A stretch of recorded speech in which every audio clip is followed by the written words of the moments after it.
All right, next step is I'm going to go ahead and deglaze my cylinder.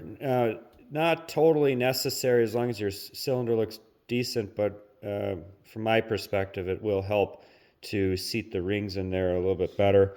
The device you use for that is something that looks a little bit like this. It's got little grinding stones on there. I'm not totally sure what the truly best lubricant is for this process, but I use WD-40 and it seemed to work really well over time. But the general idea of that is you go ahead and put this into the cylinder.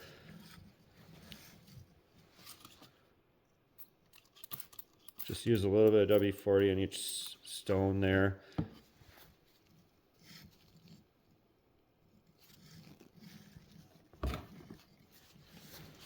And then moderate RPM, mild to moderate RPM. You don't want to go fast. And you need to move up and down as you do that. Being careful not to withdraw it too far or you'll break your stones. Not that I've done that before.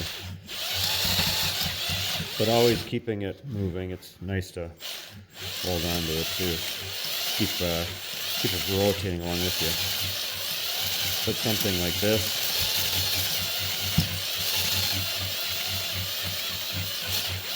Will get you pretty close to where you need to be.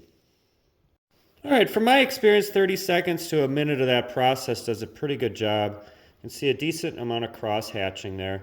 I do recommend trying to make sure that that device goes up and down through the full bore, but don't, again, take it out or in too far because then your grinding stones could come out.